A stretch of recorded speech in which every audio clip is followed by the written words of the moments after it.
قطار الاهلي لا يتوقف عن الفوز. المارد الاحمر يحقق الفوز رقم 14 ليه على التوالي. السلام عليكم ورحمة الله وبركاته. ازيكم يا حبايبي؟ عاملين ايه؟ يا رب تكونوا بخير. معايا النهاردة يا جماعة الغلة بتاعتنا عشان نعمل عاشورة او البليلة. انا نقيتها ونقعتها على بيات وحطيتها دلوقتي في مية نضيفة، شطفتها مرة واتنين وتلاتة وحطيتها في مية نضيفة عشان تتسلق. ده شكلها يا حبايبي اهي بعد ما نقعتها. مش هتاخد على فكرة معايا وقت في السليق كتير، لان انا نقعتها فترة، نقعتها من بالليل لما النهارده قرب العصر.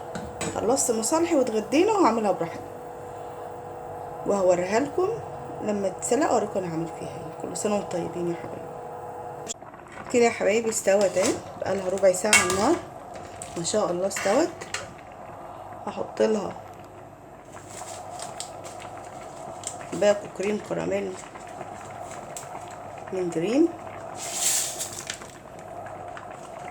وهحط لها كوبايتين سكر،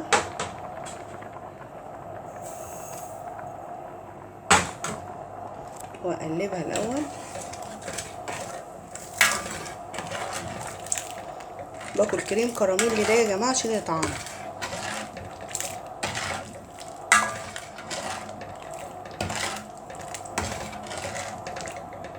وهحط لها اللبن،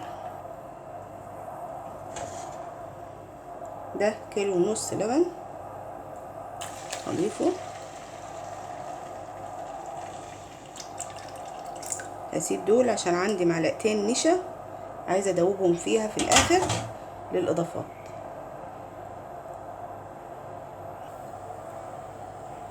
يا حبايبي اقلبها. انا حطيت وهي بتتسلق يا جماعه والغله بتتسلق، حطيت ذره ملح بسيطه جدا عشان سنه يا جماعه. حطيت ذره ملح بسيطه جدا. هقلبها كده كويس. وانا معايا هنا في جوز الهند، كان عندي باب التلاجة، وعندي معلقتين النشا دول، معلقتين بس، وفي فانيليا احط معلقه صغيره اللي هي الازازه دي بس ما تغلي. يا حبايبي بتغلي اهي. معايا نطرة الفانيليا هحطها، ما تكتروش يا جماعه عشان ما تلسعش. الفانيليا كترها مش كده، احنا عايزين ريحه بس. دلوقتي معايا النشا بتاعتنا، معلقتين النشا هفرغهم وهقلب.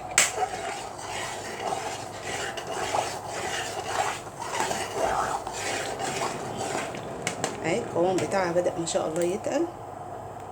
اهي انا مش عايزاها زي المهلبيه يا جماعه اصلا.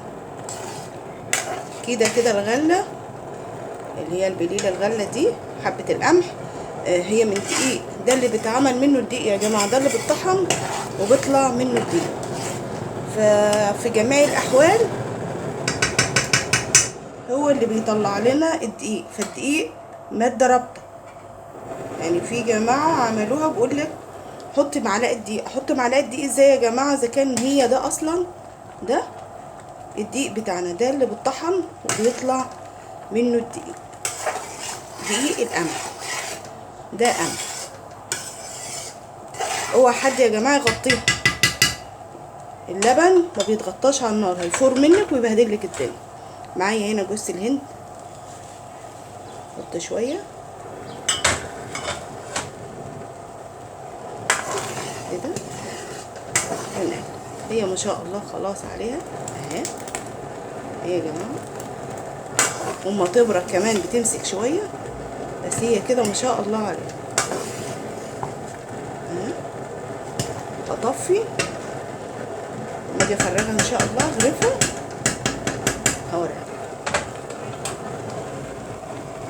كده. انا طفيت كده يا حبايبي. العاشوره بتاعتنا كل سنه وانتم طيبين، كريمي وجميله خالص اهي ما شاء الله. اهي اهي، وحطيت لكم على الوش سوداني، جربوها ومش هتندموا. مع السلامة.